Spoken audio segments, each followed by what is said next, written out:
Centraal Orgaan Opvang Asielzoekers. Als je werkt, verdien je geld. Als je werkt, voel je je nuttig. En als je werkt, krijg je waardering. Allemaal belangrijke redenen om aan het werk te gaan. Maar je bent nu in Nederland en werk in Nederland is anders georganiseerd dan in het land waar je vandaan komt. Ik weet er alles van. Ik ben zelf ook een vluchteling geweest die op een gegeven moment op zoek moest gaan naar een baan. In deze video leg ik je uit wat je moet weten over werken in Nederland en het vinden van een baan. Laten we beginnen met wat feiten over werk in Nederland. 1. Nederland kent een lage werkloosheid. Iedereen die wil werken, kan in principe ook werken. Dus als je de Nederlandse taal spreekt, enthousiast bent en er verzorgd uitziet, dan is er meestal wel een baan te vinden. 2. Er zijn verschillende manieren waarop je kunt werken. Veel Nederlanders werken voor een werkgever. Ze zijn dan in loondienst voor bijvoorbeeld een jaar of voor onbepaalde tijd. Er zijn ook veel mensen die via een uitzendbureau of bij een organisatie of bedrijf werken. Dat gebeurt meestal met een flexibel contract. En dan zijn er ook nog de mensen die een eigen bedrijf beginnen als freelancer. Of je start een bedrijf waarvoor je personeel in dienst neemt. 3. Veel mensen werken in Nederland fulltime. Dat is ongeveer zo'n 36 tot 40 uur per week. Maar er zijn ook mensen die minder uren werken. Dat heet parttime. En als Nederlanders werken, ja, dan werken we echt hard. De arbeidsproductiviteit onder Nederlanders is heel hoog. Straks vertel ik nog meer over werken in Nederland. Maar laten we eerst kennis maken met andere nieuwkomers en hoe zij begonnen zijn met werken in Nederland. Ik ben Asrat Afferre. Ik ben in Eritrea geboren, 31 jaar. En in Nederland was mijn doel een buschauffeur te worden en dat heeft me gelukt. Ik heb in Eritrea een bouwopleiding gedaan en daarna ben ik bij een bouwbedrijf terechtgekomen. En daarna vind ik dat gewoon niks voor mij.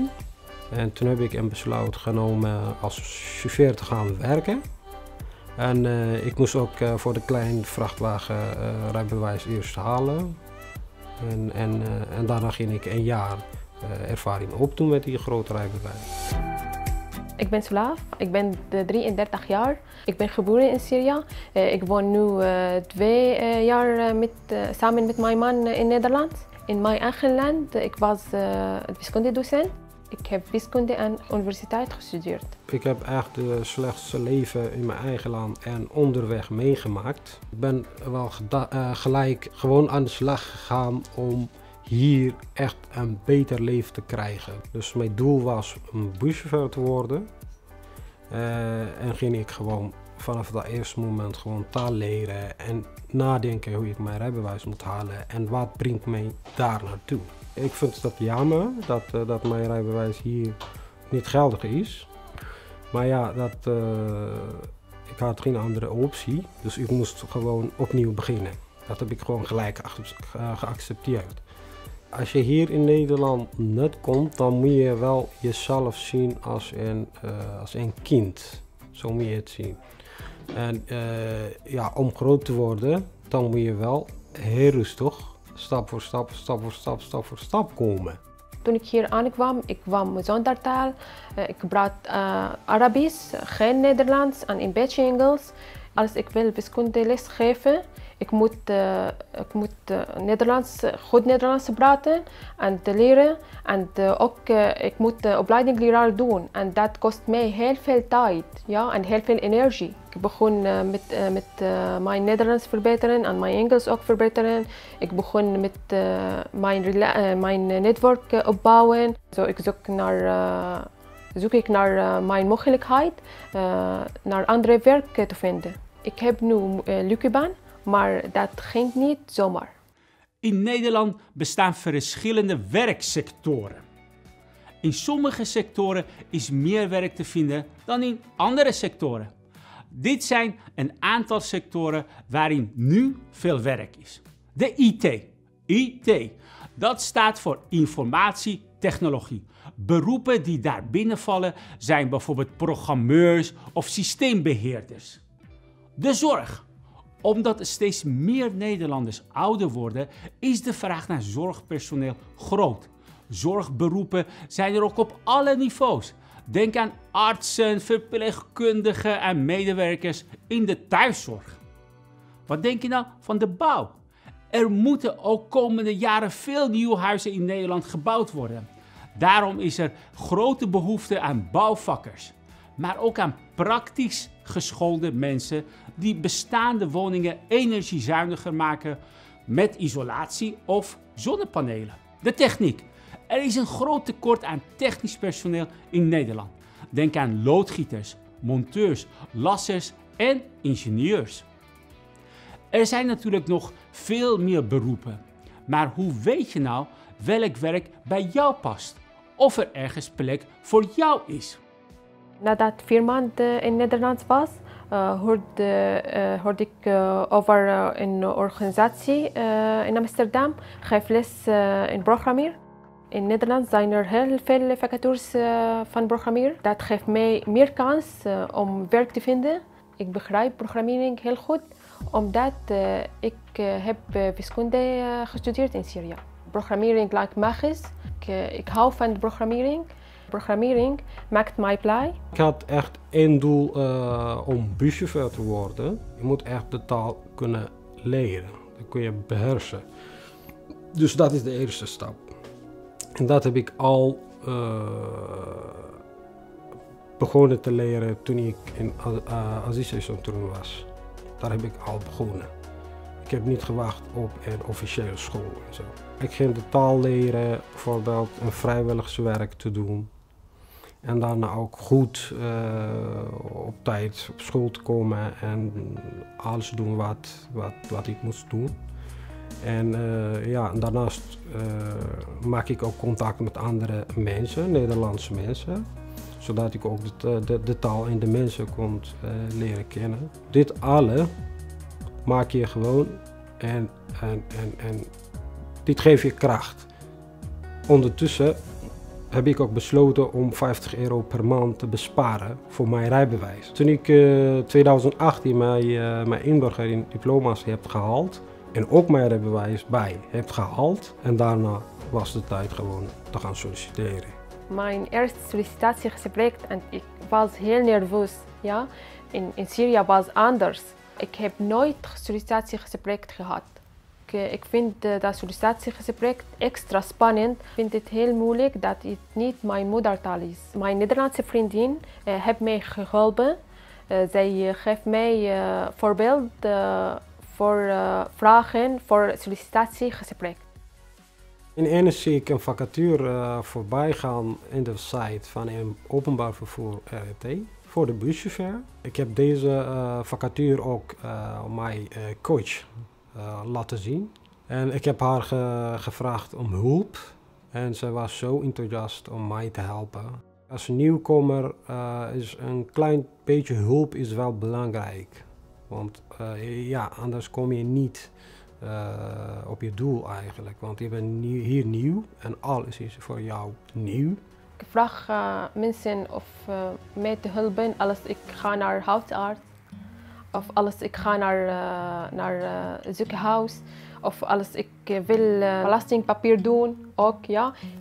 Ik weet niks over deze dingen. So, altijd ik vraag hun mij te helpen. Ik vraag mensen, ik wil mijn Nederlands verbeteren. So, ik zoek naar andere mensen, ja, die kan helpen mij. Ik ben gaan solliciteren bij de RET. En daarna heb ik te horen gekregen van hun dat ik een aantal selectie moet doen. En dat heb ik ook allemaal gedaan. En gelukkig heb ik ook goed gescoord. Maar er waren ook genoeg kandidaten die beter mij kunnen presenteren op dat moment. En toen kon ik niet aangenomen worden. Dat was een beetje voor mij teleurstellend. Ik wil niet opgeven in het leven. Dus dan ging ik met nieuw energie aan de slag. Ging ik bij Albert Heijn solliciteren als bezorger, omdat ik B-rijbewijs had. En dat heeft me ook gelukt. En daar heb ik ook 9 maanden gewerkt. Enorm geholpen. En weer het volgende jaar terug bij de RIT. Ik was veel beter met mijn taal en ook met mijn algemene kennis. En nog beter energie. Toen mocht ik aan de slag gaan bij de RIT. Voordat je solliciteert naar een baan, zijn er dingen die je kunt doen om je kansen op een baan te vergroten. Bedenk eerst wat voor werk je wilt en kunt doen. Misschien moet je eerst een opleiding volgen of een eenvoudige baan aannemen voordat je kan doorgroeien naar je droombaan. Als je de Nederlandse taal spreekt, vind je sneller een baan. Nederlands is voor veel nieuwkomers een lastige taal, maar je hebt Nederlands echt nodig. Dus leer, oefen, praat en durf ook fouten te maken. Werkgevers vragen vaak naar diploma's. Laat daarom je diploma's die je al had waarderen, ook als je daar geen documenten meer van hebt. Dat kan bij een internationale diplomawaardering.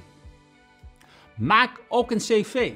Dat is een document van maximaal 2 pagina's met een overzicht van je persoonsgegevens, werkervaring, opleidingen en trainingen. En tot slot, doe alvast ervaringen op in de sector waar je wil gaan werken. Bijvoorbeeld door vrijwilligerswerk of een stage te doen. Dan kan je dat ook gelijk op je cv zetten. Dat staat echt mooi. Ben je goed voorbereid? Mooi. Dan ben je klaar om te solliciteren naar een baan. Dat solliciteren verloopt meestal zo. 1. Je leest of hoort dat een bedrijf of een organisatie een nieuwe werknemer zoekt. Daar kom je bijvoorbeeld achter via de vacaturewebsites zoals de Nationale Vacaturebank, Indeed of LinkedIn. Maar veel mensen vinden ook een baan via hun eigen netwerk. Vertel dus aan al je contacten in Nederland dat je een baan zoekt. Ook kun je om hulp vragen bij de organisaties zoals de Refugee Talent Hub, UAF of Vluchtelingenwerk. 2.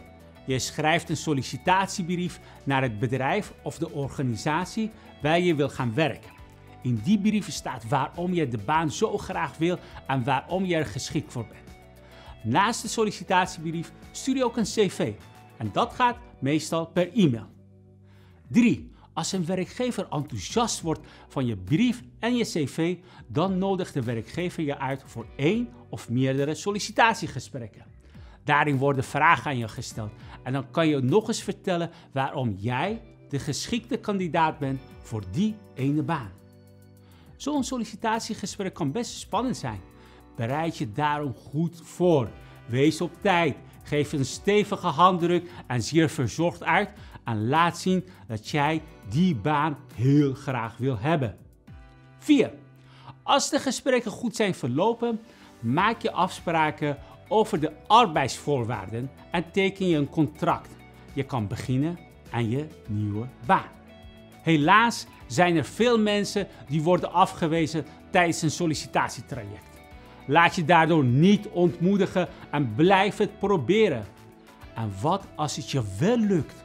Hoe is het voor een nieuwkomer om te starten met werk in Nederland? Het is niet makkelijk om bij een nieuwe werk te gaan beginnen. Want je moet alles even opnieuw leren kennen en kennis maken, zeg maar. Ik ben als persoon bijvoorbeeld, als Eritrees, een beetje terughoudend. En ik geef niet gelijk alles. Soms denk ik, was het goed om te delen of niet, weet je wat. En anderen gewoon bijvoorbeeld aankijken.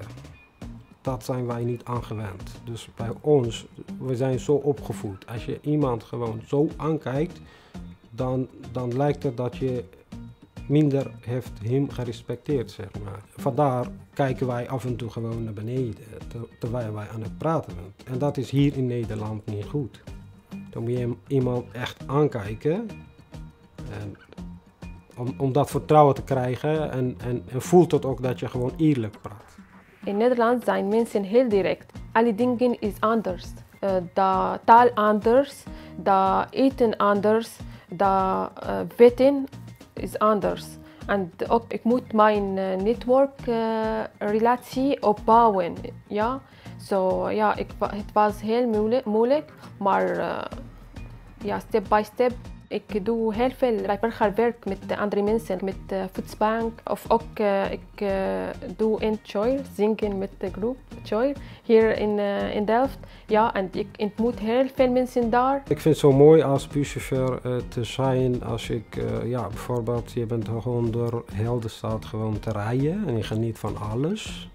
En je geniet ook van die mensen, want ja, je zegt goedemorgen met glimlach en krijg je ook dat terug. En dat vind ik echt prachtig. En als ik iemand heeft geholpen bijvoorbeeld die verdwenen is, die van mij hulp nodig heeft, dan als ik dat doe, dan voel ik me ook echt goed. En nog ook als kinderen naar mij zwaaien, dat vind ik echt het beste. Ik ben gelukkig in Nederland. Ik ben niet rijke vrouw, maar ik heb heel veel goede relatie met andere mensen en ik heb een rijke leven. Hoe je met elkaar omgaat en wat de normen en waarden zijn in een bedrijf of een organisatie wordt ook de werkcultuur genoemd. Iedere sector en ieder bedrijf kent zijn eigen werkcultuur. In de bouw gaan mensen anders met elkaar om dan bijvoorbeeld in een advocatenkantoor. Toch zijn er ook overeenkomsten die je overal in Nederland terugziet. Zo is op tijd komen heel belangrijk. Nederlanders zien graag dat je op tijd bent voor een afspraak. Kun je een dag niet werken of haal je je afgesproken deadline niet, dan vertel je dat ruim van tevoren. Ook zijn Nederlanders direct en open. Ze geven feedback aan collega's en verwachten hetzelfde terug. Als je het ergens niet mee eens bent, mag je dat zeggen, zelfs tegen je baas. En tot slot kijken Nederlanders elkaar in de ogen aan als ze met elkaar praten. Dat wordt gezien als een teken van beleefdheid en betrouwbaarheid. Ik hoop dat al deze weetjes jou van pas gaan komen. Ik wens jullie alvast heel veel succes en plezier met werken in Nederland. Of zoals wij in Nederland zeggen, werk ze. Mijn boodschap voor de nieuwkomers is nooit opgeven. Mijn vader zei altijd, geef nooit op. En dat heb ik aardig meegenomen. En dat geef ik ook aan jullie toe. En verder ja, maak je keuze goed en blijf werken. Je bent hier nu, word niet verlegen, altijd vragen en werk ze. Centraal Orgaan Opvang Asielzoekers.